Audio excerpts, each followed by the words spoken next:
Ce soir, on va commencer la table ronde numéro 5. Donc, bienfaisance et non-malfaisance à l'épreuve des nouvelles pratiques, avec l'exemple, mais il y en aura peut-être d'autres, des transferts de cash. Et c'est Guillaume Ressacher de l'Agence française de développement qui va présenter cette table ronde. Merci Guillaume, à vous. Merci. Merci à tous. Alors, je voudrais d'abord commencer par remercier les organisateurs du séminaire et évidemment la Fondation Croix-Rouge française de m'avoir associé à cette modération. D'autant plus que, comme Benoît Lebeur a pu vous le dire hier, c'est une thématique qui est très nouvelle pour l'AFD. Le fonds Minca vulnérabilité, eh bien, il date finalement de l'année 2016, donc c'est quelque chose qui est encore très récent. Le premier projet qui sera financé sur l'initiative Gasongo, donc ce projet transfrontalier entre la Centrafrique et le Cameroun, eh bien, débutera au début de l'année 2019, au début de l'année prochaine, donc c'est quelque chose de très récent. Et nous sommes encore en pleine réflexion, si vous voulez, dans l'assouplissement de notre procédure. Tous ceux qui ont travaillé à l'AFD peuvent savoir que bon, la flexibilité des procédures n'est pas forcément la qualité première de la maison, même si on s'y emploie. Et donc, je suis d'autant plus content d'être là aujourd'hui que eh bien, nous sommes en plein à l'AFD dans cette transition, finalement, entre l'humanitaire et le développement. Alors, je vais essayer d'être assez rapide pour introduire ce sujet parce qu'on n'a pas beaucoup de temps et je voudrais vraiment qu'il y ait un grand temps qui soit réservé aux échanges parce que je pense que ce qu'il y a de plus riche, finalement, c'est la possibilité pour les panélistes d'échanger avec vous tous. Donc, lorsque je vais avoir la chance de parler d'un des outils finalement qui compose la boîte à outils des humanitaires et des développeurs, qu'est le transfert de cash.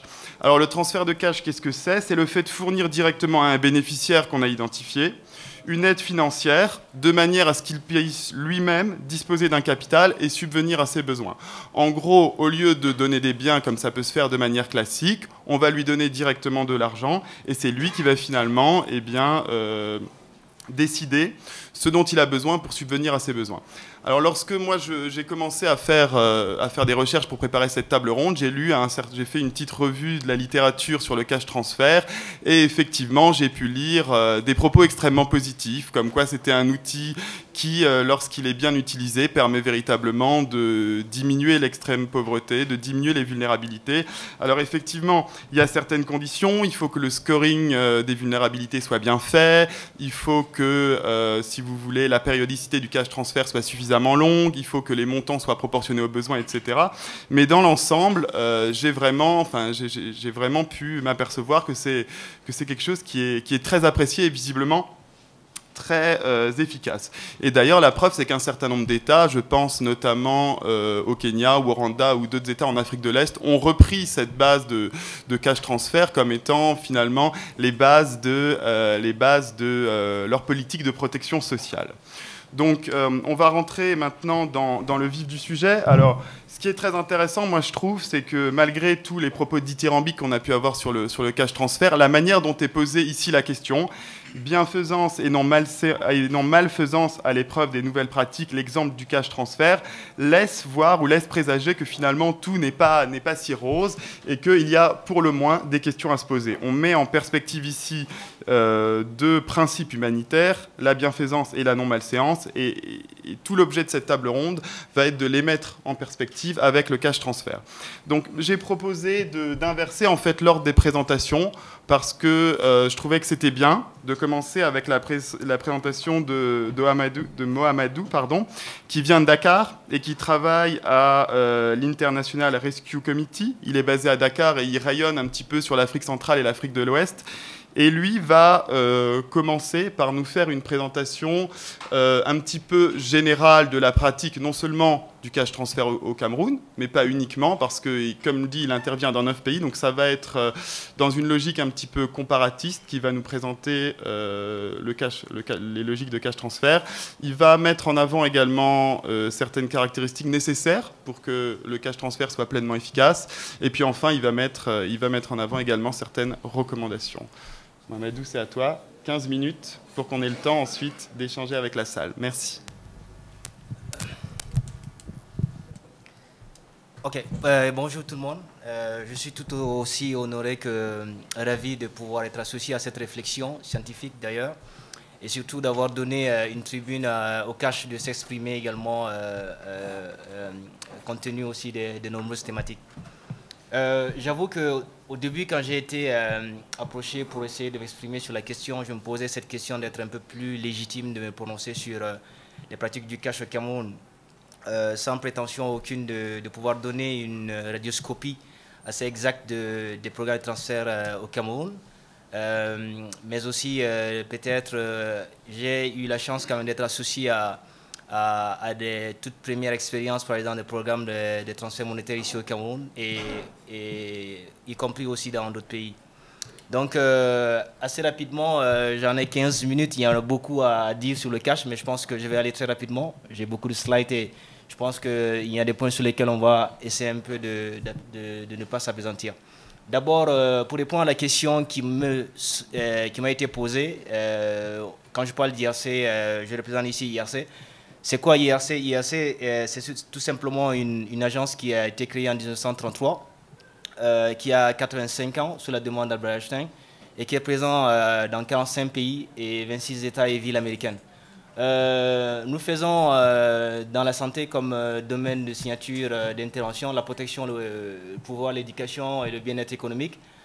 Nous sommes très engagés en tant que relation à pouvoir faire des transferts monétaires. Et je vais essayer d'en parler dans les prochaines slides.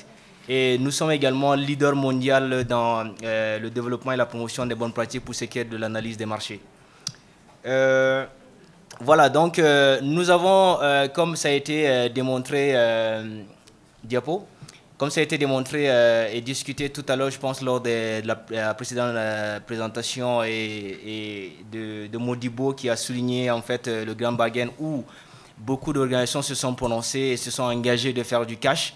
Je ne vais pas parler des autres objectifs parlant des objectifs qui ont été élaborés, mais plutôt parler de l'engagement du cash comme objectif qui a été souligné par le grand bargain, qui était de faire plus du cash parce qu'il y a plus de bénéfices à le faire.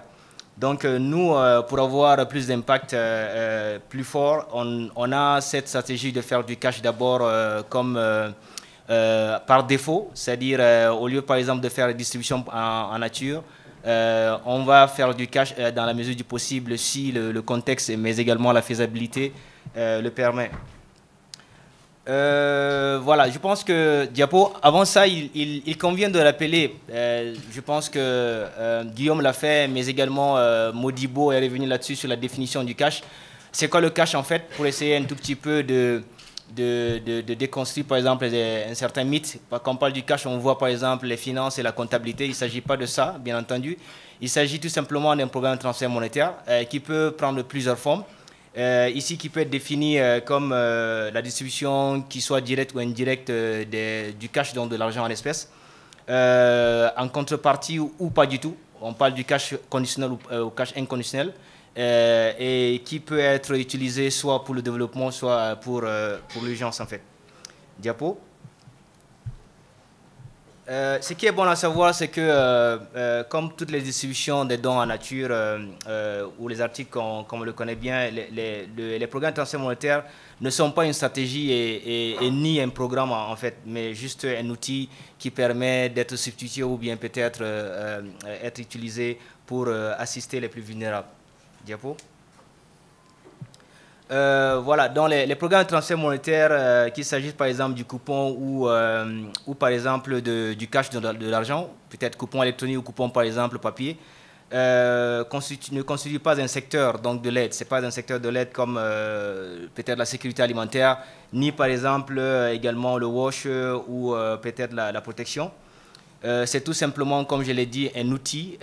Malgré qu'il est appelé programme de transfert monétaire, ce n'est qu'un outil qui peut être utilisé dans tous les secteurs. Diapo. Je pense qu'il convient également de rappeler, on parle de nouvelles pratiques dans l'action humanitaire. En clair, le cash n'est pas du tout nouveau. Ce n'est pas un phénomène qui est assez nouveau. Le cash a commencé depuis des années, pour ne pas parler par exemple de centenaires. On va peut-être faire un coup de clin d'œil à la Croix-Rouge. La Croix-Rouge américaine qui a eu à implémenter les programmes de transfert monétaire à travers, je pense, une intervention qui a eu lieu et qui a aidé à mettre en place les programmes de transfert monétaire à la guerre franco-allemande en 1870 et 1811 sous la houlette de Clara Barton, qui est l'une des cofondatrices de la Croix-Rouge. On a eu des interventions comme par exemple au Botswana où on a fait par exemple du cash. On a eu des interventions par exemple aux années 70 où on a utilisé les projets de transfert monétaire pour rémunérer par exemple des personnes vulnérables qui puissent être associées au projet, à la reconstruction par exemple des vies, reconstruction par exemple des infrastructures. Donc le cash est vraiment ancré dans l'histoire, ce n'est pas un phénomène assez nouveau. Mais il convient également de préciser que le cash tel qu'il était pratiqué n'était pas structuré et n'avait pas une certaine méthodologie. Et ni encore une stratégie assez claire pour pouvoir faire du cash. Diapo. On commence à voir la génération du cash peut-être assez récemment, donc se généraliser peut-être dans les années assez récentes. On va parler de 10 à 15 ans ici qu'on a commencé à voir le cash, notamment avec plusieurs interventions. Donc on va peut-être parler de l'année 2013 qui a été un tout petit peu un marqueur. On a 117 millions de dollars d'aide humanitaire qui a été alloués en forme de cash. Mais également, on voit des bailleurs également qui se prononcent sur l'adoption, par exemple, de l'outil, ou clairement dans les stratégies globales, on voit peut-être le DFID qui se prononce, on voit par exemple ECHO, on en voit d'autres également comme USAID qui essayent d'encourager l'utilisation du cash. Diapo. Voilà, donc parlant du Cameroun, en fait, moi j'ai souligné les programmes de transfert monétaire, les PTMs, ici c'est une abréviation de programme de transfert monétaire, entre adolescence et maturité dans le contexte humanitaire camerounais. Donc, vous savez, l'humanitaire, par exemple, dans la forme actuelle telle qu'elle est perçue, est assez récent au Cameroun avec la crise centrafricaine à l'est, avec la crise Boko Haram à l'extrême nord du Cameroun, mais avec également la nouvelle crise qui est tout aussi récente de la crise anglophone nord-ouest-sud-ouest. Donc, qu'à cela ne tienne, les premières personnes à faire du cash de manière structurée sont principalement le PAM, qui a eu à faire le cash de grande envergure en 2016. J'ai été associé dans le projet également, ayant eu le privilège, avec CRS comme partenaire. Mais plus tard, on a vu deux acteurs qui se sont prononcés encore dans la même année. Il y a IRC que je représente. Il y a également, par exemple, PU. Il y a eu CRS qui s'est beaucoup plus positionné également dans d'autres secteurs. Donc, en clair, c'est en 2016 qu'on observe un tout petit peu véritablement cette adoption de l'outil et cette généralisation de l'utilisation du cash dans l'assistance humanitaire, en fait. Diapo. Voilà, donc, pour mettre sur pied un programme de transfert monétaire, il y a toute une batterie d'analyses, d'évaluations qu'on met sur pied. On ne va pas revenir là-dessus, on n'en a pas assez de temps. D'ailleurs, mais juste peut-être pour essayer de souligner qu'on fait beaucoup d'évaluations des besoins, les préférences, l'étude du marché, l'évaluation des mécanismes de distribution qui est celui des paiements. On évalue par exemple les risques liés à la protection, etc. J'ai souligné ici en rouge l'analyse du genre qui est en quelque sorte pour moi, dans l'observation que j'ai eu à noter, qui est l'enfant mal aimé en fait. Parce qu'on ne tient pas compte systématiquement de ce type d'analyse, malheureusement. Voilà, donc je pense que ça, c'est un tout petit peu un constat. Diapo. Il y a beaucoup de succès partagés pour ce qui concerne le cash au Cameroun. Donc, on a commencé assez récemment, mais il y a beaucoup de plus-values, il y a eu beaucoup de bénéfices qu'on a comparé par exemple à d'autres pays. On a la coordination des acteurs du cash à travers le groupe de travail, le Cash Working Group, qui a un ancrage ici à Yaoundé. Et également, on a une représentation déconcentrée au niveau de l'extrême nord. Et je pense, les prochains mois à venir, étant optimiste, également à l'est du Cameroun et pourquoi pas peut-être au niveau de la zone anglophone. On a des formations qu'on reçoit, les appuis techniques venant d'ailleurs, le CALP, qui est ce consortium des acteurs qui sont unis pour essayer de disséminer toute connaissance utile sur les programmes de transfert monétaire et de pouvoir coordonner en fait la méthodologie quant à la manière de faire du cash. On a le MIB qui est ici le panier minimum de dépenses qui est élaboré au Cameroun. J'ai précisé ici qu'on a commencé assez récemment, mais on a réussi à mettre sur pied un MIB comparativement à d'autres pays comme le Niger qui a commencé depuis 6 ans, qu'on n'a même pas du tout vu le MIB mis sur pied. On a la densification des réseaux et plateformes de distribution. On en a commencé avec pas mal. D'abord, on va noter peut-être ici Orange, MTN Mobile Money dans la solution digitale, mais également des microfinances qui se sont invitées. Je pense que mon collègue va essayer de revenir là-dessus. Donc, et également, nous avons un relèvement économique qui est assez observé au niveau des zones d'intervention. Je prends le cas, par exemple, de l'Est du Cameroun, où quand on essaie un peu d'observer, il y a beaucoup de satisfaction quant à ceux qui ont reçu le cash, mais quant à aussi le paysage, l'environnement où on a fait du cash, en fait, sur le plan économique.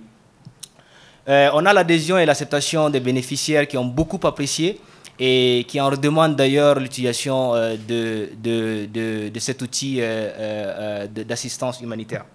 Diapo. Parlons des défis également. S'agissant des défis, il y a une initiative conjointe d'évaluation difficile et crédibilité des données. Donc, il y a cette problématique qui n'est pas spécifique, qui n'est pas inhérente au cash, et de pouvoir peut-être se coordonner quant à l'évaluation, quant aux différentes recherches qui devaient être systématisées. Je ne vais pas revenir dessus, je pense que les premiers copanélistes ont largement discuté là-dessus. Mais également, je pense qu'il y a à noter qu'on doit nécessairement essayer d'adresser peut-être cette problématique, de faire une démarche assez conjointe quant à l'évaluation des faisabilités dans un contexte assez précis, en essayant d'élargir un peu le spectre, pas seulement au niveau de l'analyse des marchés, pas seulement au niveau des mécanismes, par exemple, de distribution, pas seulement au niveau, par exemple, de l'analyse, par exemple, du genre, mais au-delà, par exemple, des considérations peut-être liées à la protection, etc. On a le véritable problème également dans l'analphabétisme et l'illettrisme numérique, par exemple, des bénéficiaires. On a intervenu, par exemple, pour le cas de l'Est Cameroun, où la plupart des bénéficiaires avaient du mal même à utiliser ou pour la toute première fois étaient en contact avec l'outil qui servait, par exemple, d'assistance, qui était le téléphone, la téléphonie, utilisant la téléphonie mobile.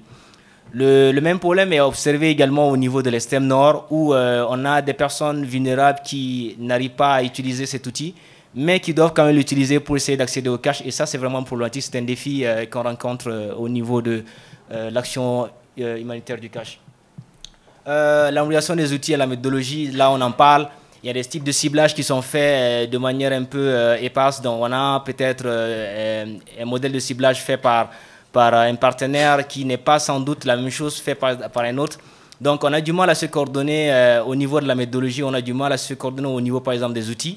Je pense que ça, c'est un défi qui est adressé actuellement, qui est en train d'être traité avec une certaine ferveur. On a la sécurité et la protection des données, en fait. Ça, c'est un sujet qui est assez très problématique, qui n'est pas seulement spécifique au Cameroun. On en observe partout d'ailleurs, donc je ne vais pas essayer de me présenter également là-dessus. Diapo. Voilà, pour essayer un tout petit peu de partager avec vous, parce que ça, l'objectif, c'est... l'idée ici, c'est de voir, on est inscrit dans une démarche de recherche également. Cette initiative a salué également par la Fondation de la Croix-Rouge qui a voulu nous associer. Nous également, on est très impliqués dans les recherches. Et quant à la manière de faire du cash, on a identifié pas mal de difficultés comme on a relevé en tant que défi. Les difficultés notamment liées à la protection, dont on a essayé un tout petit peu d'adresser en essayant de conduire une recherche appelée CEFA-Cash, qui a été conduite par l'Université de Californie Berkeley, donc représentée par le Centre Human Rights Center, et qui également essaye d'adresser la problématique liée à la protection. Diapo. L'idée ici, c'est de pouvoir un tout petit peu en arriver à créer un pont entre l'égalité et également ce qu'on peut appeler, parce que quand vous regardez l'image tout simplement, je pense que ça en dit long quant à la manière d'adresser un peu les types d'assistance en fait. On va avec les mêmes solutions adressées à des personnes assez différentes et très souvent on a des problématiques en fait. Donc d'où est venue l'idée de pouvoir conduire ce type de recherche. Diapo. La recherche a été effectuée à l'extrême nord du Cameroun plus précisément. Donc il y a 2 sites qui ont été évalués. Donc à l'extrême nord, le Mayo-Sava, dont on a approximativement 240 000 déplacés. Déplacés dus au phénomène de Boko Haram. On a Kourgui également au niveau du Mayo-Sava, mais on a Kouyapé également. Donc tous sous le financement de USAID, FFP et ECHO. Diapo.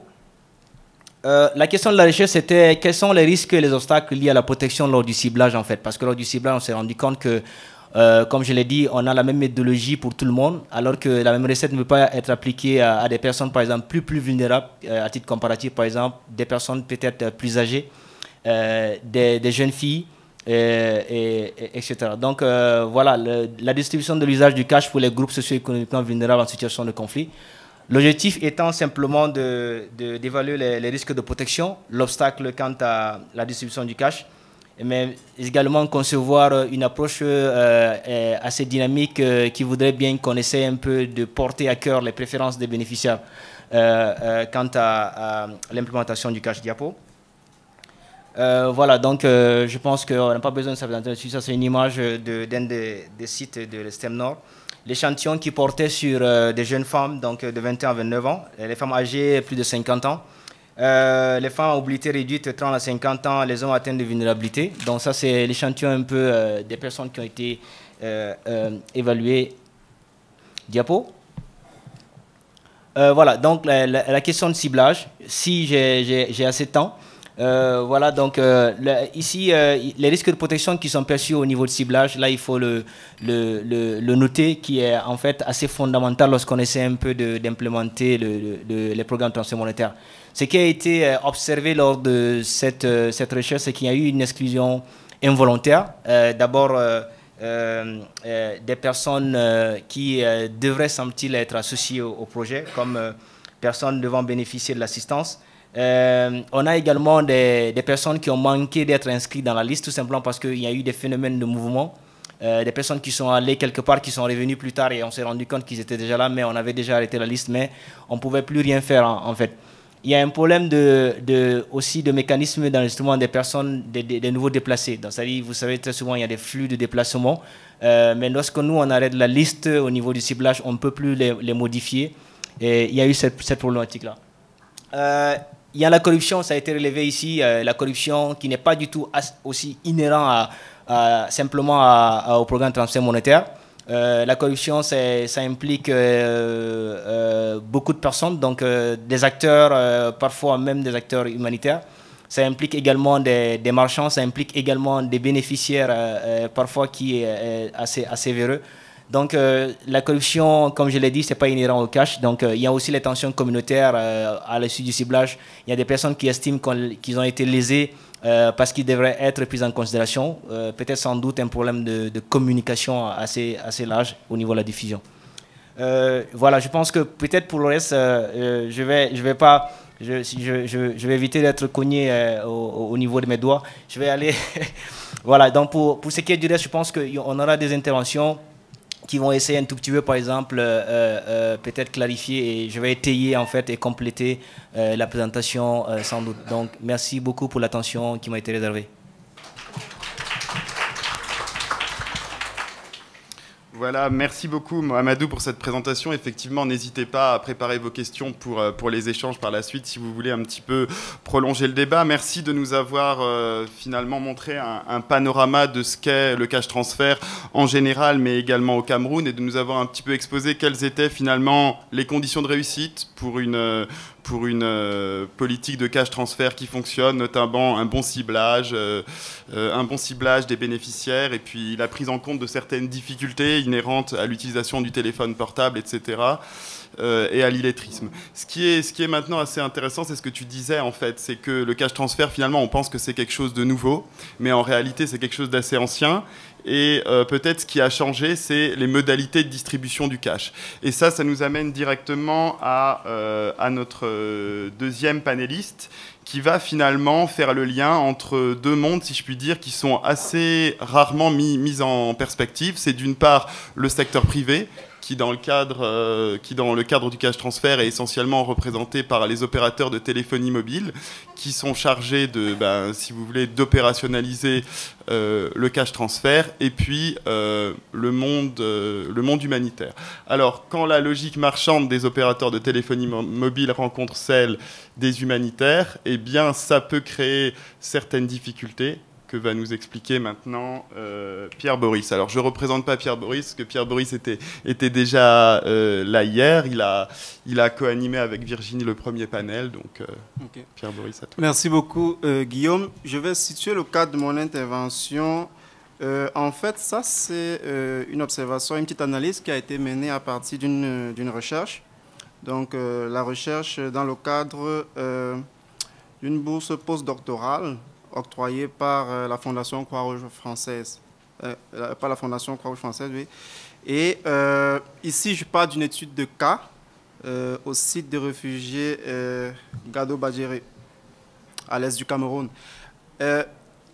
Cette étude de cas met en relief des principaux acteurs humanitaires tels que le PAM et avec le CRS qui intervenait ou qui continue d'intervenir physiquement sur le site, et Première Urgence Internationale qui était le gestionnaire de camp avec l'entreprise MCN. Ça tombe justement bien parce que Mohamedou était présent à ce moment-là quand je faisais ma recherche, dont je parlerai sous son contrôle. Et je ferai l'effort de ne pas en dire plus que les faits ne le présentent. Donc, je vais présenter en 3 principaux points.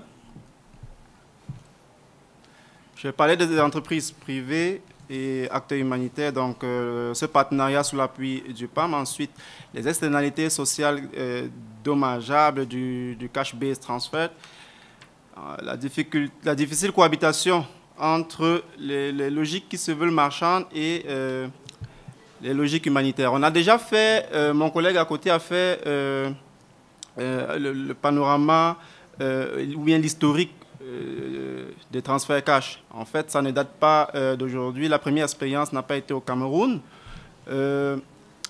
Mes travaux ont été réalisés entre 2016 et 2017 et les CBT ont déjà eu une histoire. Ils ont été implémentés à Abidjan, notamment pendant la crise post-électorale, et au Congo-Brazzaville aussi, pour aider les ménages pauvres. On va voir aussi que le plan d'action du cadre de politique sociale de l'Union africaine encourage les pays membres à privilégier des stratégies de protection sociale, et les CBT, justement, se sont déployés sous ce couvert-là.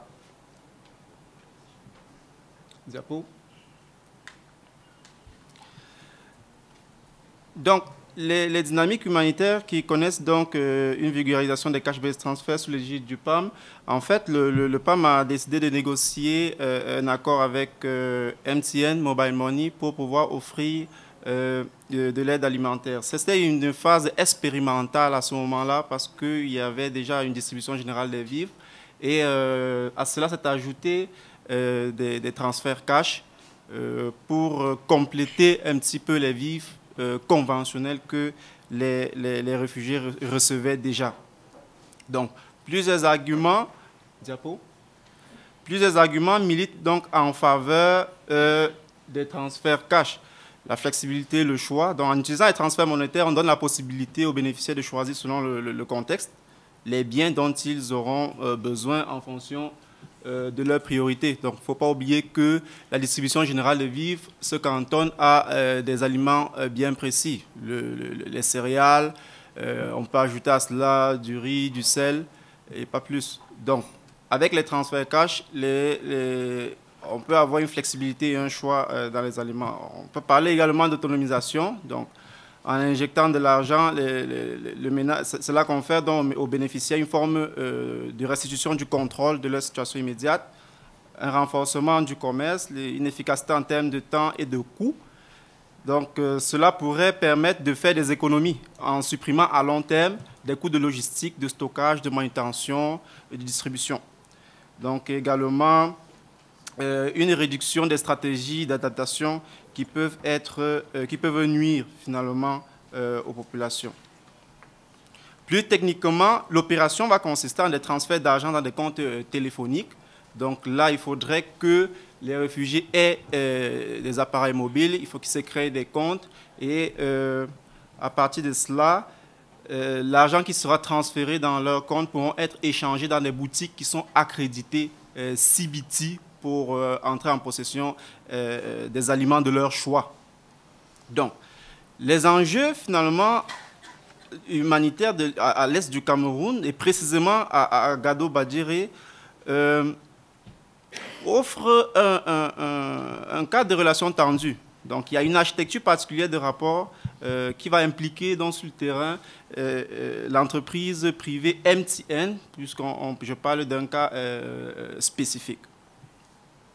Donc, finalement, diapo, ma question centrale, c'est d'identifier quels sont les effets qui découlent du croisement de ces deux rationalités. Parce qu'on a une rationalité qui est marchande, l'entreprise MTN, et on a une rationalité qui est humanitaire, donc les acteurs humanitaires qui interviennent sur ce terrain-là.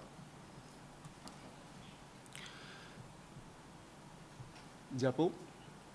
Donc, sous l'impulsion du PAM, il y a 5 types de partenariats qui sont déployés en matière de nutrition, avec les gouvernements, avec les ONG, avec le FAO, d'autres agences onusiennes en appui technique et avec des entreprises, notamment pour ce qui nous concerne, MTN.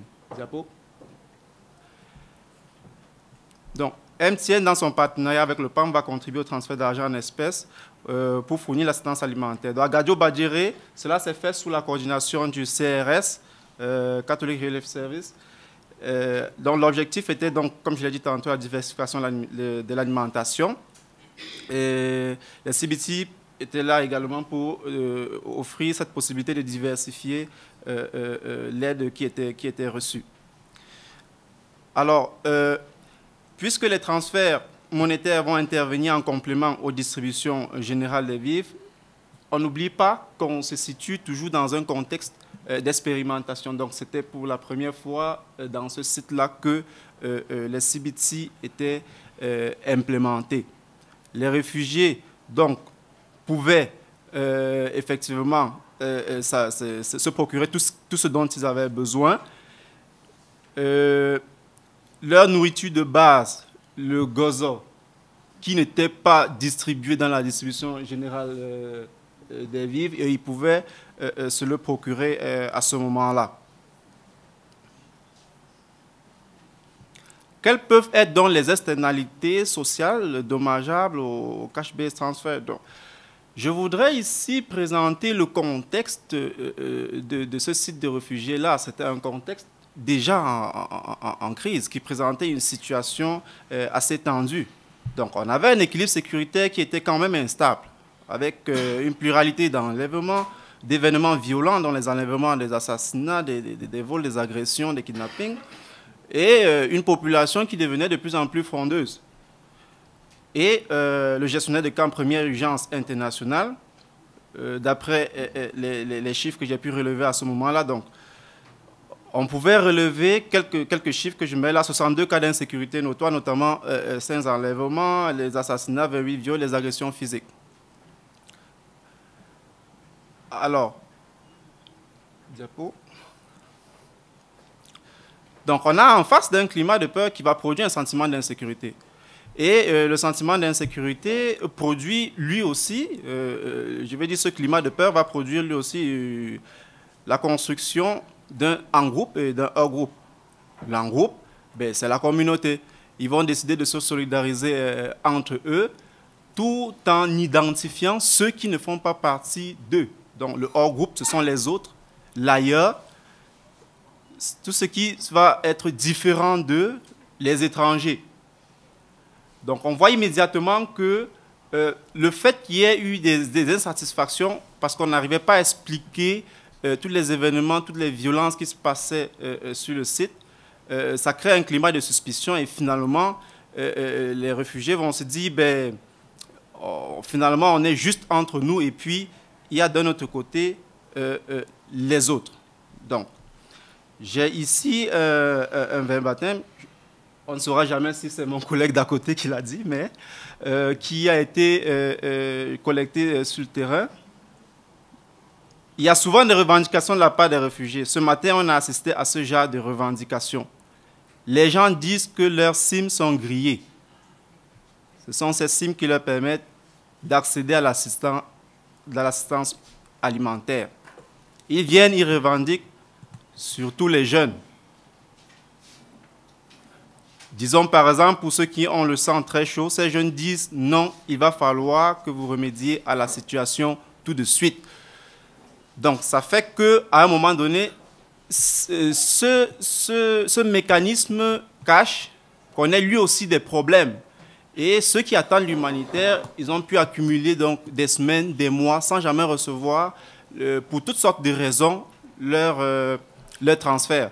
Soit parce que leurs téléphones ont été volés, soit parce que les SIM sont grillés. Ou, en tout cas, il y a un problème qui se pose. Et ça se pose chez plusieurs personnes. Donc le projet, finalement, vient un petit peu inquiéter le principe d'urgence et qui va perpétuer finalement le climat de tension et de violence. Et les erreurs techniques ou les problèmes qui se posent donc, sont tout de suite interprétés dans un champ sécuritaire. Donc à cela, on va ajouter également l'utilisation d'une technologie qui est tout à fait étrangère aux réfugiés parce qu'il fallait leur apprendre déjà à quoi ça sert un téléphone, à quoi ça ressemble, parce qu'il y en a qui voyaient le téléphone pour la première fois.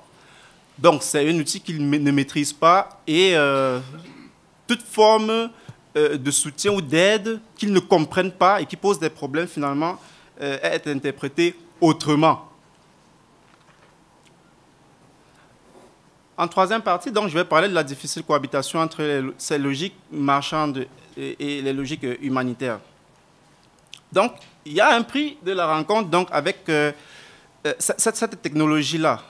Donc, le dysfonctionnement dans les processus de transfert, ils sont récurrents, ils sont gérés en primeur par CRS et chapeautés également par le gestionnaire de camp qui est obligé d'intervenir quand il y a une situation difficile. Et finalement, pour les réfugiés, c'est CRS et le camp management qui deviennent les responsables de ce qui ne marche pas.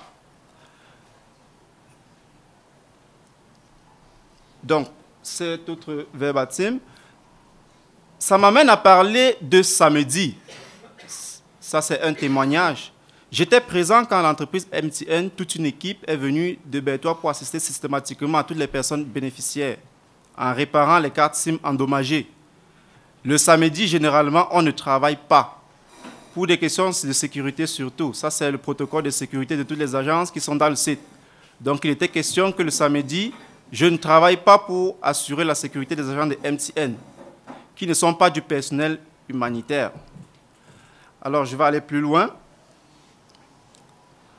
On a commencé à travailler pendant 2 à 3 heures de temps. Il y a eu un soulèvement comme quoi un chauffeur, parce que ne maîtrisant peut-être pas l'enjeu de la situation, ni l'enjeu du projet, ni aussi l'ambiance du camp, a donné des biscuits à un enfant de 9 ans. Je dis ceci parce qu'il y a une ambiance de méfiance dans le camp, car des enfants sont volés. Plusieurs cas de disparition et de vol d'enfants ont été enregistrés. Il s'est mis à sympathiser avec lui et l'enfant avait un petit frère à l'hôpital. Il est allé rendre visite au petit frère à l'hôpital et entre-temps, on l'a vu caresser les cheveux de l'enfant. Et bon, à l'entrée du camp, on s'est dit qu'il était en train de vouloir kidnapper l'enfant. Il y a des réfugiés qui l'ont vu et il y a une seule voix qui a dit « ça, c'est un voleur d'enfants ». Et puis les autres ont écouté, ils ont commencé à le lyncher. Avec quelques membres de la communauté, nous avons décidé de le sécuriser. C'était difficile. Des femmes, des hommes, ils se sont mis à le tabasser. J'ai essayé de le protéger. C'est vrai que ce n'est pas dans le protocole de sécurité, mais je l'ai fait. C'était un réflexe parce qu'il fallait aider quelqu'un qui attendait assistance. J'ai essayé de le sécuriser. J'ai reçu des coups en le faisant. Donc, pour dire qu'il y a finalement eu une transformation de la situation. Donc, on attendait juste un événement déclencheur pour pouvoir exprimer la colère. MTN ne maîtrisait pas suffisamment l'enjeu sécuritaire du camp. MTN n'avait pas des notions ou bien n'avait pas les principes qu'ont les acteurs humanitaires. Donc l'accumulation de frustration, c'est-à-dire le chômage des réfugiés parce qu'ils réclament des fois des contrats, ils réclament de faire partir également des acteurs humanitaires, ils veulent aussi un emploi, l'insécurité, les conflits internes liés aux frustrations des chefs religieux et communautaires, parce qu'il y a des personnes qui étaient chefs religieux dans leur communauté d'origine avant la crise. Après la crise, quand ils se retrouvent au site des réfugiés, ils ne sont plus chefs parce qu'on a désigné par un mode électoral quelqu'un d'autre qu'eux. Donc, du coup, il y a des frustrations qui continuent. Et puis, le désenchantement dans l'imagination d'un espace meilleur.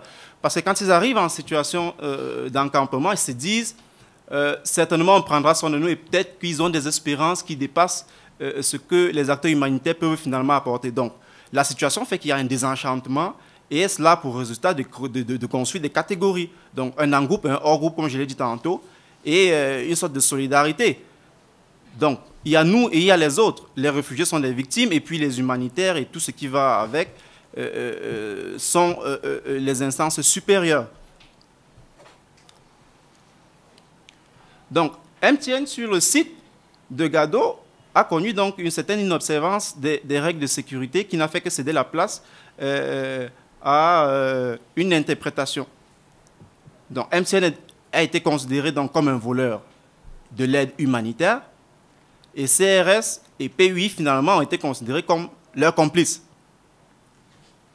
On verra que MTN, si on regarde bien, MTN est dans une logique dans une logique marchande. CRS et PUI, eux, sont dans une logique humanitaire. Donc l'incompréhension des difficultés qui entravent le processus de transfert monétaire trouve dans son champ d'explication ici dans des rapports verticaux construits d'après des schémas de rationalité.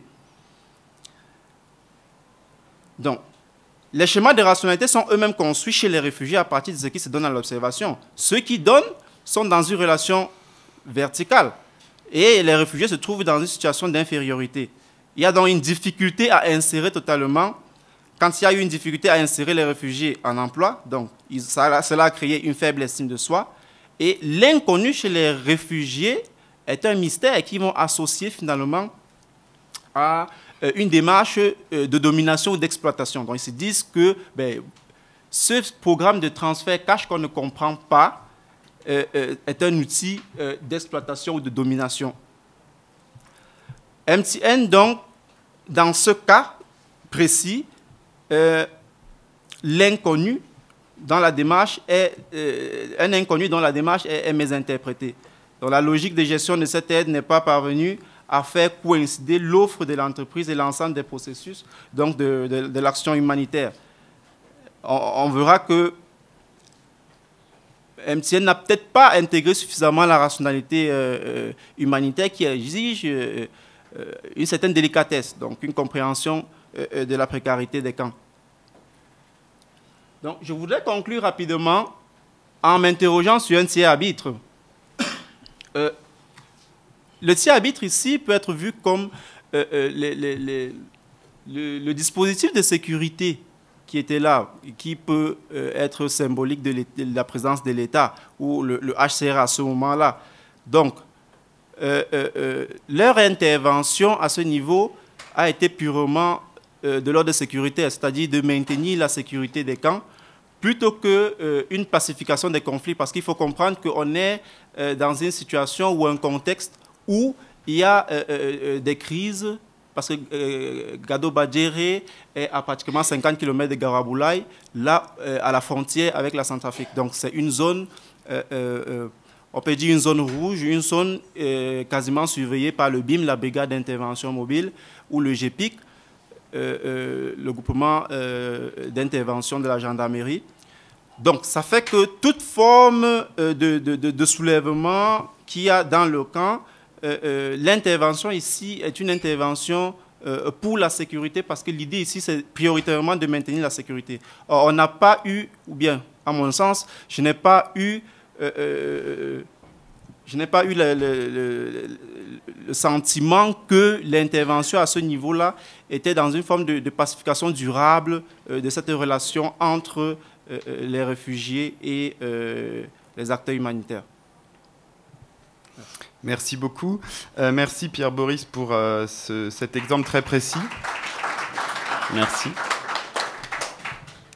Merci pour cet exemple de rencontre finalement entre le secteur privé et le monde humanitaire. Et on voit bien qu'il y a des logiques différentes. Finalement, un des points que tu soulèves, c'est peut-être que MTN finalement, ou en tout cas les opérateurs de téléphonie mobile, ont tendance à considérer les bénéficiaires dans les camps, les réfugiés, comme étant des clients comme les autres finalement, et ne pas forcément prendre en compte leurs spécificités.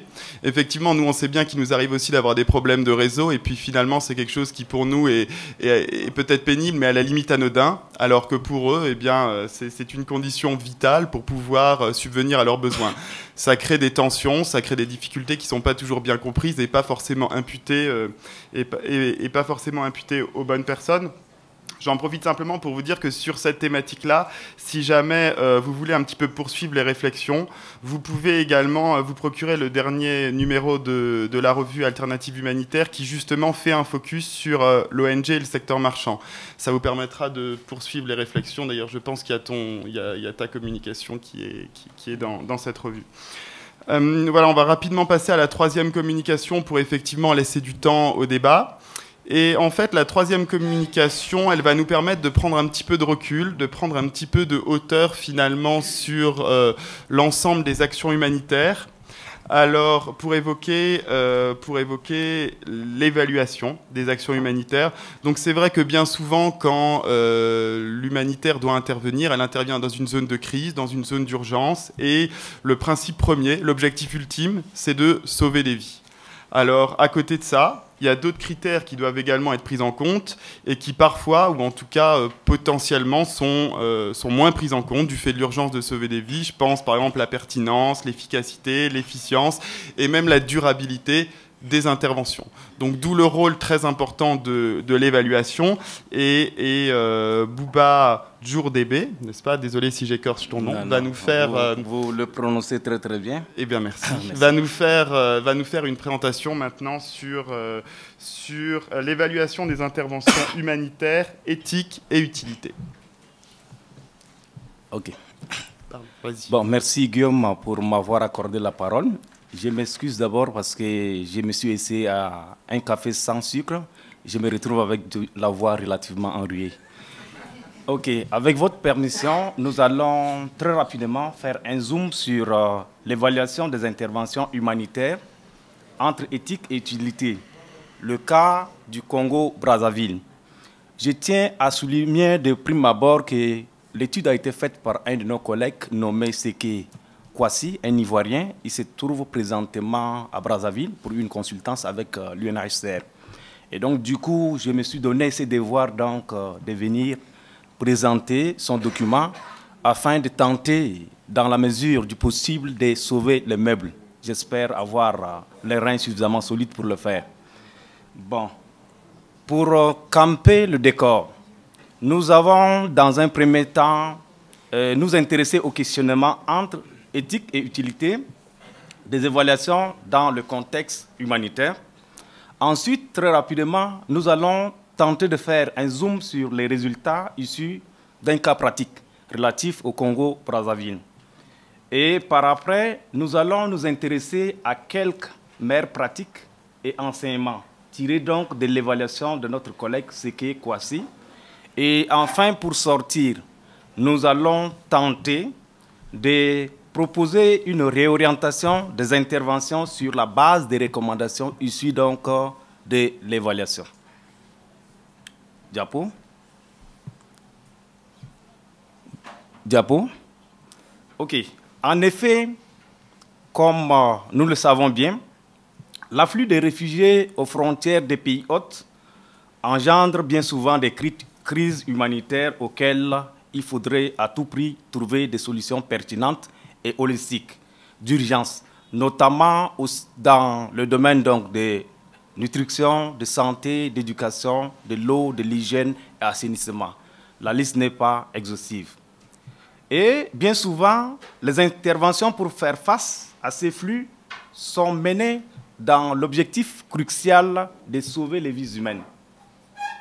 Et la question qu'on se pose naturellement est que dans de tels contextes d'intervention d'urgence, les critères liés à la pertinence, à l'efficacité, à l'efficience ou encore à la durabilité et à l'impact de ces interventions ne méritent-ils pas d'être pris en compte comme si on le ferait dans les actions de développement. Diapo.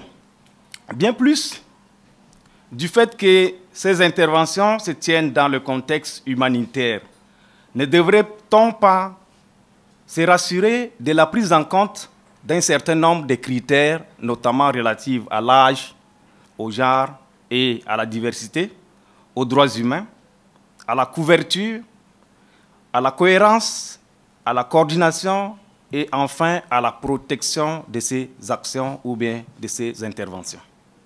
Diapo.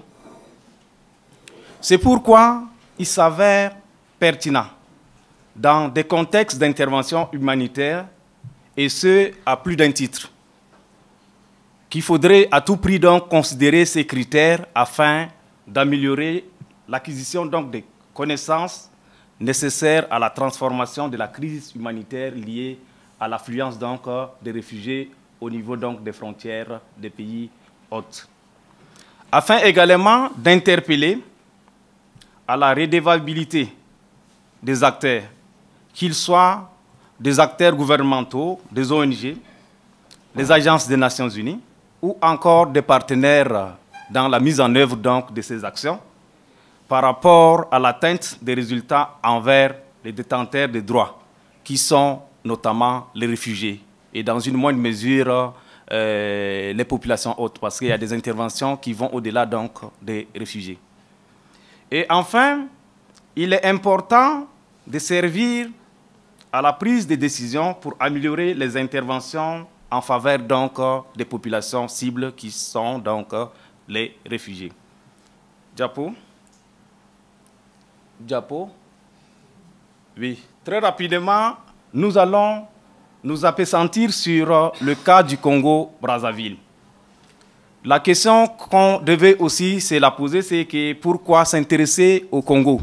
Je pense que c'est lié au portefeuille donc, du Bayer. Donc notre collègue a eu l'insigne honneur de décrocher une consultation pour travailler sur le Congo. Et également, le Congo a cette tradition donc d'accueillir les réfugiés venant de plusieurs pays limitrophes, notamment l'Angola, le Rwanda, la RDC Congo et la Centrafrique, plus récemment. Diapo. L'objectif de son étude était d'estimer notamment la pertinence, l'efficacité, l'efficience, la pérennité des actions humanitaires, d'apprécier le niveau de prise en compte des approches droits humains, âge, genre, diversité, gestion axée sur les résultats, et également d'évaluer la cohérence globale des interventions dans les dynamiques aussi bien sécuritaires, économiques, militaires que humanitaires, d'identifier les meilleures pratiques et les leçons apprises, et enfin d'évaluer les effets tant positifs que négatifs de ces actions dans leur mise en œuvre. Diapo. Nous venons à présent au secteur d'intervention. Toute une litanie de secteurs ont été ciblés. Le collègue a ciblé au moins 15 secteurs qui sont répartis entre 4 ou bien 5 grands domaines, à savoir l'assistance humanitaire, la protection, les solutions durables, la logistique et la coordination. Si nous prenons notamment le domaine d'intervention relatif à l'assistance humanitaire, nous avons les secteurs d'intervention suivants: sécurité alimentaire, abri d'urgence et biens non alimentaires, le WASH, santé et nutrition, éducation, services aux personnes ayant des besoins spécifiques, réhabilitation économique, relèvement économique ou résilience. Et j'en passe. Diapo. Diapo. En considérant la pertinence donc, des actions, les critères ont été retenus à travers la question 1, qui a été formulée comme suit: dans quelle mesure les domaines d'intervention ont-ils pris en compte les priorités tant nationales et internationales, ainsi que les besoins et attentes diverses des parties prenantes. Et à ce niveau, le constat de son étude a permis de mettre en évidence la conformité des différents objectifs des interventions avec les documents de référence, avec les cadres de référence, qui sont donc les ODD, le document de stratégie de croissance et l'emploi, les PND, etc., etc. Et également, l'étude a permis de mettre en évidence le constat suivant. Les interventions majoritairement sont basées sur les besoins exprimés par les ayants droit. C'est-à-dire que la grande partie des interventions qui sont menées sur le terrain sont précédées par une évaluation préalable des besoins donc, des populations cibles, ce qui était intéressant. Au niveau donc des critères d'efficacité et d'efficience, bon, je pense que l'étude a permis donc de montrer qu'il y a une disparité selon qu'on soit réfugié centrafricain ou réfugié congolais démocratique en termes donc de sécurité alimentaire, et également il y a donc certaines insuffisances quand il s'agit donc de convertir les ressources en résultats, c'est-à-dire en termes donc d'efficience. Donc je vais survoler rapidement ce tableau. En considérant le critère d'impact, la question posée pour capter l'impact des interventions était la suivante. Quelle est la portée des domaines d'intervention sur le vécu des bénéficiaires et des populations autochtones? Les effets positifs au niveau des populations réfugiées et populations hautes sont entre autres le meilleur accès aux services sociaux de base dans le domaine donc de santé, éducation et eau. Il a été reconnu également une amélioration substantielle des ressources financières pour une frange de ménages par la pratique donc de l'AGR, les activités génératrices de revenus et créatrices d'emplois. Il a été également constaté l'existence d'une auréole des maraîchers tout autour donc du site de 15 avril. Bon, j'estime que c'est un grand camp. Il a également constaté la mobilisation communautaire autour donc des violences basées sur le sexe et la protection donc des enfants. Et enfin, comme effet positif, la cohésion sociale entre populations réfugiées et populations locales à travers des actions qui visaient la promotion de la paix et la stabilité au niveau donc des zones qui regorgent donc les réfugiés. Toutefois, il y a eu aussi des effets qui étaient négatifs, qui ont été pointés, notamment en ce qui concerne la pression sur les ressources productives, que ce soit au niveau donc des terres arables ou des zones piscicoles. Donc, on a noté que la présence des réfugiés donc, exerçait donc des pressions démographiques sur les ressources. Également, on a noté la relative préférence de certains personnels soignants pour les malades non réfugiés, pour des raisons qu'eux-mêmes savent. Bon. Je ne m'en vais pas commenter cela. Et également, on a noté la baisse de l'activité économique du fait de la baisse du prix du riz d'un tiers, liée à la distribution donc, de céréales dans certains cas. Diapo. Bon, on va survoler la durabilité pour nous permettre donc de gagner le temps. Nous allons insister sur le critère de couverture. La question ayant permis de capter ces critères dans les actions humanitaires était formulée comme suit. Quels groupes ont bénéficié, autant pour moi, des interventions et quel a été son impact sur chacun des différents groupes? Ouais. Les constats ont permis donc de mettre en évidence la concordance en termes de performances quantitatives entre les différentes catégories de réfugiés, qu'ils soient ruraux ou urbains.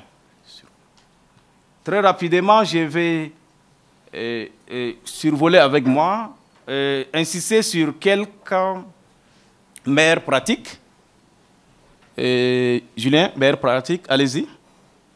Allez-y. OK, on va juste présenter peut-être cette diapo. Bon, les meilleures pratiques ont concerné notamment le respect des engagements nationaux du système des Nations Unies, et les relations conviviales qui existaient entre les agences du système des Nations Unies, leurs partenaires étatiques et ceux des ONG, la mobilisation et le plaidoyer autour de la mise en œuvre intégrée des interventions. On a noté également la diversification des partenaires et leur segmentation.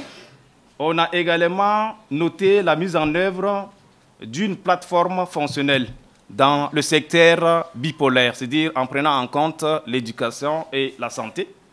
On a aussi noté l'implémentation et l'opérationnalisation du volet VBG et de santé sexuelle et reproductive par les communautés elles-mêmes. Donc, c'était donc des meilleures pratiques. Et rapidement, on va présenter peut-être une ou deux petites leçons apprises. La première leçon au niveau de la conception, c'est qu'on a noté un consensus. Une minute, Bouba. Un consensus nécessaire à l'élaboration des interventions. Et par exemple, dans le cadre de la mise en œuvre et gestion, on a noté également la meilleure maîtrise et connaissance des procédures CERF par les agences du système des Nations Unies. Je vais très rapidement peut-être présenter deux recommandations. On va laisser un peu de temps aux échanges parce que sinon on va vraiment être très juste. Ouais. Ça ne te gêne pas? Non, ça ne dérangerait pas. Donc voilà de façon plus ou moins ramassée la quinquessence, entre guillemets, présentée de l'étude donc menée par notre collègue Seke de SIC. Je vous remercie.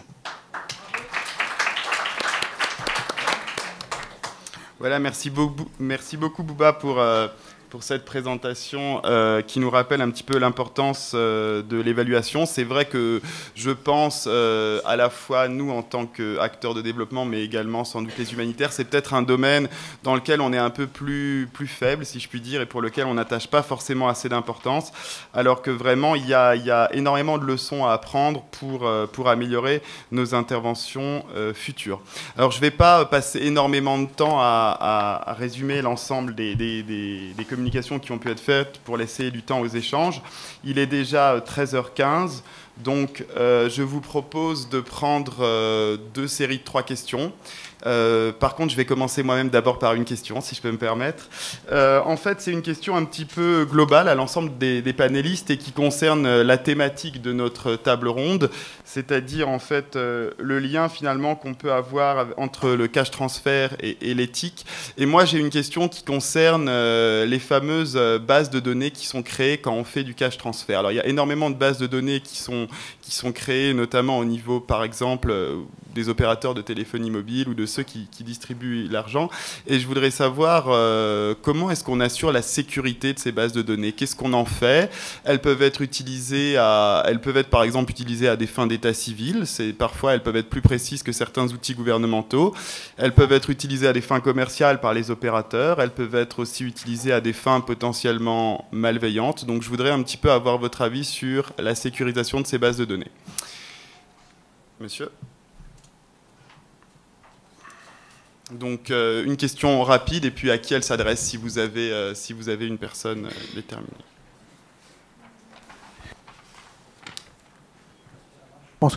Oui, donc je suis Laurent Vidal, je suis anthropologue à l'IRD, puis je suis le représentant de l'IRD au Sénégal aussi, donc Institut de recherche pour le développement, qui est un des co-organisateurs de cette manifestation.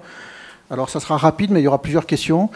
Vous parliez de bases de données. Moi, j'étais intéressé par toutes les communications, en particulier par les premières sur le cash, mais je n'irai pas jusqu'à parler de petites frustrations, mais c'est aussi une question de profane. Qu'en est-il finalement de question qui me semble particulièrement intéressante à documenter, de quels sont les critères d'attribution du cash, à qui on donne, qu'est-ce qu'ils en font, combien on leur donne, à quelle fréquence? Je crois que ça serait intéressant. Et alors, ça n'appelle pas forcément une réponse. À la limite, si ces données existent, ça peut être l'objet de recherche, justement. Ensuite, une toute dernière question. quelle est la plus-value de ce mécanisme par rapport à d'autres modalités de financement qui, certes, ne sont pas des dons, mais qui sont un peu consubstantielles de l'aide au développement et de l'aide humanitaire, à savoir les activités génératrices de revenus, le dernier orateur en a parlé, le microcrédit, voire même sous des formes d'auto-organisation interne des personnes déplacées ou réfugiées, etc., les formes de solidarité qui se recréent dans les camps ou ailleurs. On peut penser aux tontines ou autres. La question de la plus-value. Madame.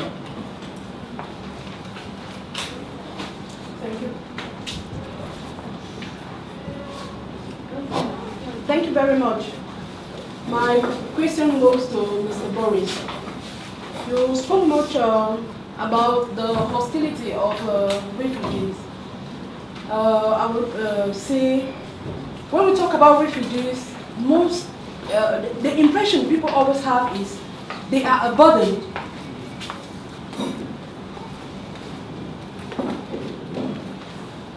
People always consider them as a burden rather than a blessing to the receiving communities. You talk about the SIM cards. They always complain about the SIM cards being burned. But I want to tell you, I had an experience. One time I found myself at Minawawo, and I was to take some pictures. In the course of my work, I discovered that I had a low battery. I had to go to a refugee to recharge my camera. You couldn't imagine what happened. The camera exploded.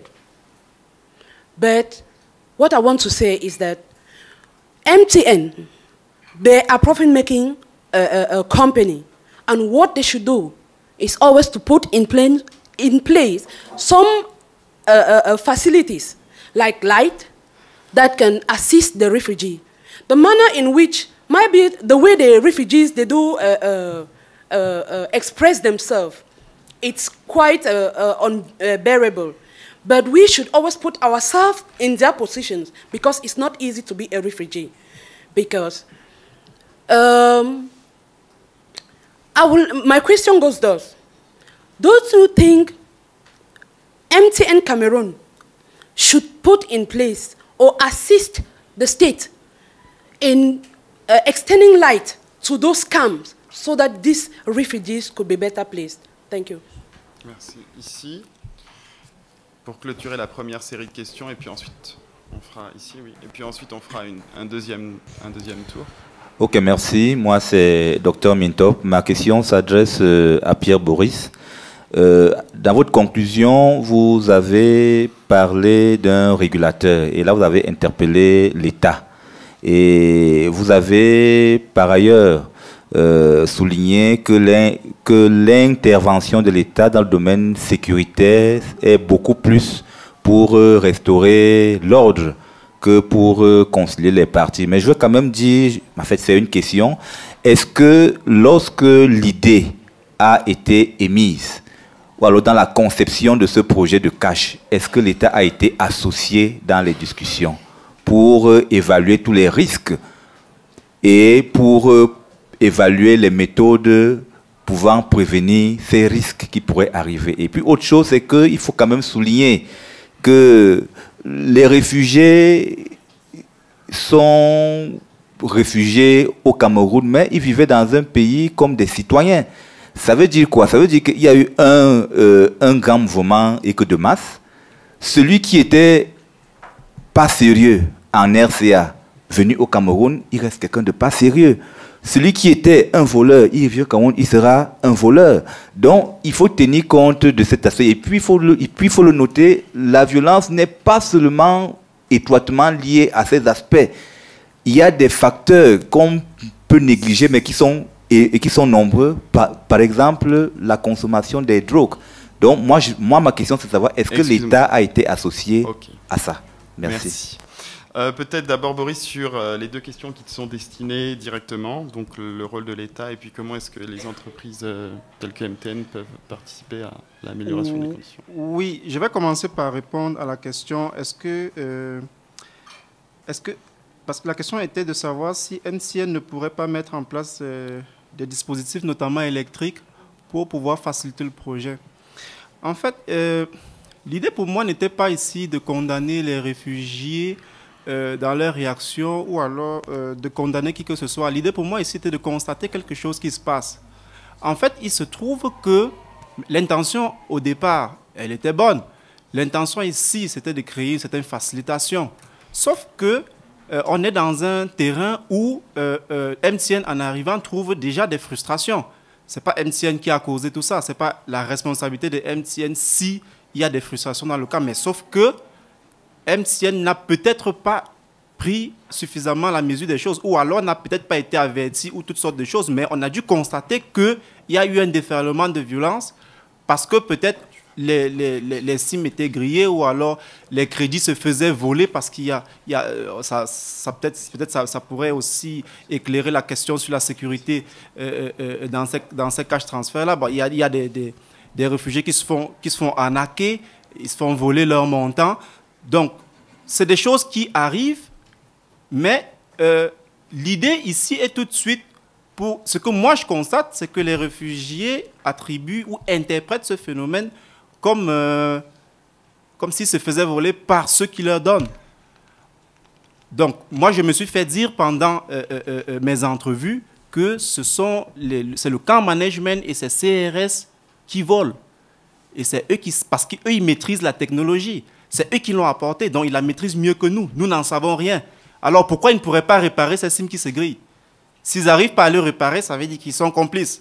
Donc, c'est une interprétation. Vous prendrez toute une journée pour leur expliquer, mais des fois, ça prend du temps pour cela. Donc, est-ce que MTN ne pourrait pas, peut-être, ce serait peut-être des mesures à envisager, mais je pense que, comme c'est dans une phase expérimentale, certainement qu'ils ne s'attendaient pas à ce genre de réaction. Mais très souvent, moi-même, en tant que chercheur, j'ai été avisé de toutes les mesures de sécurité. D'ailleurs, quand j'allais pour la première fois, je me suis permis de prendre une photo à l'entrée. Alors, tout de suite, j'ai été rappelé à l'ordre par le camp management parce que moi non plus, j'étais dans mes débuts dans ce terrain-là. Je ne pouvais pas imaginer. Et on me disait que le terrain est dans une situation d'instabilité sécuritaire. Pour répondre rapidement à la deuxième question, est-ce que l'État a été associé au projet avant? Moi, je dirais qu'il faut quand même se dire que le site de Gado Bajere est sur le terrain camerounais. Donc, l'État veut pas, l'État offre la sécurité aux citoyens. Et on a vu avec la crise qui s'est passée lors des mariages collectifs. Alors, qu'est-ce qui s'est passé? On a décidé de marier plein de personnes et on a fait appel à une autorité d'état civil. Alors, les musulmans qui étaient là se sont dit, cette autorité n'est pas musulmane, alors ce mariage n'est pas valide. Donc, ceux qui s'étaient déjà mariés ont connu des problèmes en communauté. Et le sous-préfet a dû intervenir avec la police, le commissariat, avec le commissaire pour régler le problème. Et comment est-ce que le problème a été réglé? Ben, les meneurs de troubles ont été dispersés dans des camps, dans des sites pour pouvoir pacifier le camp.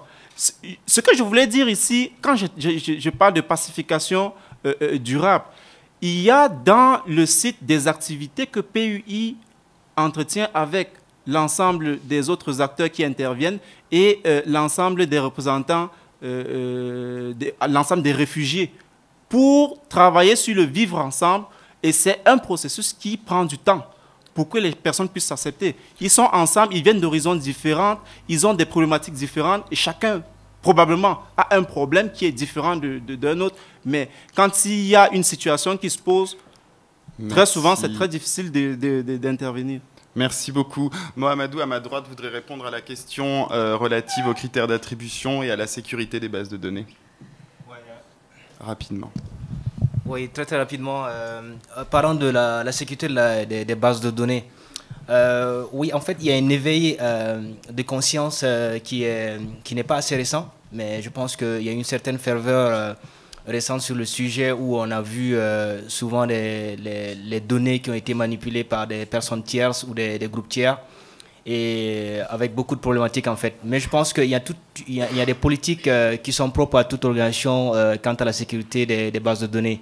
Maintenant, compte tenu du fait qu'on a actuellement l'implication également des acteurs qui ne sont pas des acteurs humanitaires, mais des acteurs qui font dans le business, on a cité à l'occurrence des fournisseurs de services comme MTN ou bien d'autres, qui ont des données à leur disposition et on ne sait pas qu'est-ce qu'ils peuvent en faire ou peut-être bien plus tard après le projet ou pendant le projet. Je pense qu'il y a quand même des signatures, des conventions là-dessus. Il y a un travail qui est élaboré en amont pour essayer de sensibiliser ces différentes personnes-là. Maintenant, pour ce qui est de l'utilisation, par exemple, à bon escient, par exemple, des bases de données, je pense qu'il y a beaucoup d'efforts qui sont faits. Ça, c'est un effort assez récent le cas, par exemple, du Tchad, où on s'est mis un tout petit peu d'accord, les différents acteurs du cash, pour essayer un tout petit peu de travailler sur un registre commun des bases de données, pour essayer de voir comment est-ce qu'on peut mettre à disposition, par exemple, de ces données-là entre les mains, par exemple, l'État. Le cas, par exemple, des filets sociaux. Alors que de manière un peu dispersée, chacun a des bases de données, on peut peut-être mettre cela entre les mains du gouvernement qui peut peut-être continuer en fait l'assistance. Je pense que assez rapidement, assez brossé, ça c'est la réponse à la question. Maintenant, la question sur, voilà, sur les critères d'attribution du cash en fait. Voilà, je pense que ça c'est une problématique qui est assez très vieille. Les critères varient. Bon, beaucoup plus, il y a les approches qui sont utilisées quant au ciblage varient également. Il y a des approches qui sont beaucoup plus utilisées, c'est la méthode HEA. Et après, on a l'approche peut-être beaucoup plus utilisée par les filets sociaux de beaucoup de pays, qui est basée sur la vulnérabilité assez trivialement. Donc voilà, ça dépend aussi du type également des programmes, des projets. Si peut-être on veut peut-être faire du cash for work, ou on veut faire par exemple du cash for health, dans le cash pour la santé, et on aimerait bien peut-être voir des femmes aller se faire ausculter par exemple à l'hôpital peut-être pour des visites prénataux. Donc exactement ce que l'on recherche ici, c'est des femmes qui sont à même peut-être de donner naissance, donc des femmes qui sont enceintes avec une certaine période quant à la précocité. Mais non, je pense qu'il y a cette question également sur la temporalité. Ça dépend également du cagnotte très souvent. Et ça dépend aussi également de la période, par exemple, d'intervention. Si on parle le cas, par exemple, des interventions assez spontanées sur la période de soudure, on va essayer de tabler peut-être sur ces différentes périodes-là et de voir maintenant sensiblement quelles sont les périodes où on peut intervenir qui puissent avoir un certain impact, une efficacité quant à l'environnement, quant à les personnes qui doivent être assistées. Si c'est peut-être 3 mois parlant par exemple du temps, alors on peut faire peut-être, si c'est une distribution par exemple mensuelle, on peut faire 3 distributions par exemple pour chaque mensualité. Bon, alors malheureusement, je ne peux plus prendre de questions supplémentaires parce qu'on est déjà très en retard. Je suis vraiment désolé. Alors je vais juste donner 1 minute peut-être à chacun des panélistes pour conclure. Allez-y. Qui est-ce qui veut commencer pour conclure? Conclure? Non? Vas-y. Voilà, nos remerciements, mes remerciements particulièrement. En fait, voilà, donc je pense que pour la présentation qui a été faite tout à l'heure de ma première communication, j'avais fait une présentation sur le CFA Cash, qui est une recherche qui est basée sur la protection, comme je l'ai précisé, sur les plus vulnérables en ce qui concerne même des personnes qu'on cible en fait. Je précise ici qu'il s'agit principalement des femmes très, très âgées.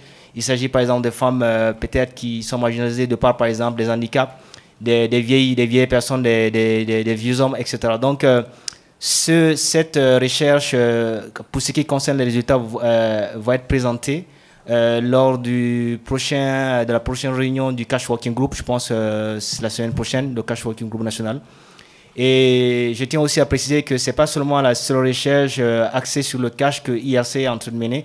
Il y a une deuxième recherche actuellement qui se passe sur le cash et la santé pour essayer un tout petit peu de renseigner quel est l'impact en fait et quelle est l'utilisation même du cash si peut-être on fait du transfert peut-être multi-usage. Comment est-ce que le cash est utilisé en termes de priorité pour ce qui est de la santé.